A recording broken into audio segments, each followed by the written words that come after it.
but then I'm going to tell you that you're not qualified because you didn't say on your resume that you can't do this. Thank you. It's such a catch-22. How is anybody supposed to get that right? Yes. How am I just supposed to guess? And then you hear this idiotic answer. Well, you should be customizing your resume for every single job to which you apply. They have 3 or 4 of them. Yeah.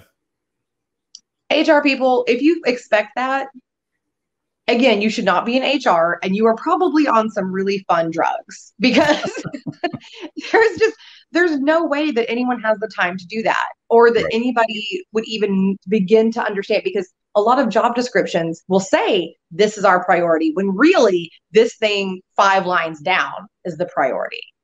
So when you're not even giving them good job descriptions, how in the world are they supposed to match that? Oh, and then one of mine, it was, I forget which company it was. Anyway, I was trying to find here it is. And the ladders, that's where I found this. On the ladders, they were talking about how companies then get upset if you copy paste wording from the job description into your resume and basically change it to like, I can do X, Y, Z, as opposed to, and I'm going, so you want them to match themselves up to it, but they can't use the words that you use, and you want them to have all the keywords, but they shouldn't say too much. And their skill section should be really robust, but your resume needs to only be 2 pages, and nobody can win.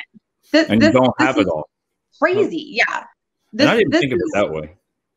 It's a nutty experience. Candidates can't possibly succeed with this ridiculous expectation and system that has been presented to them. That's the same thing with the salary, because when I sent this resume over, right, and say the person wants 75 to 80,000, well, the job's only paying 60.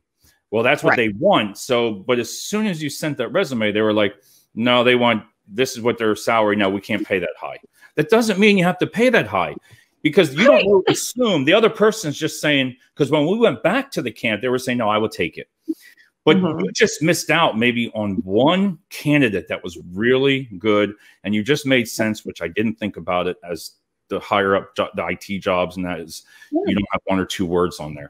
Maybe that person does know it, but has never gotten the chance to explain that I do know it. Right. It's just this infinite. I mean, if I put on a resume, and I actually tried to do this once, and after 3 hours, I quit trying to put every single thing I knew how to do and some sort of detail proving it. It's just insurmountable. It becomes this long, and I can't even remember now how many pages it got to, but after 3 hours, I was well past 20 pages, and I'm going, how is anyone supposed to do this? And this is the most ridiculous looking thing I've ever seen in my whole life. Oh. Like, there's just not a good way to do this with a document. People cannot be surmised in a document. It can't be done. I think LinkedIn gets us a little closer. I love the idea of pictures and video and content, because that tells you how a person thinks, right? I would much rather a person apply with their LinkedIn profile than anything else, because if they're active on it, which everyone should be, by the way, post, comment, all that, because then I can learn more about them. And that's how I learned about yourself. Even some of my guests, I go back through all their post activity, and if they haven't, I read them and listen to the videos. I'm like, oh, okay, that's what draws me to get the candidate, because you just say it like it is. That's what I liked about you.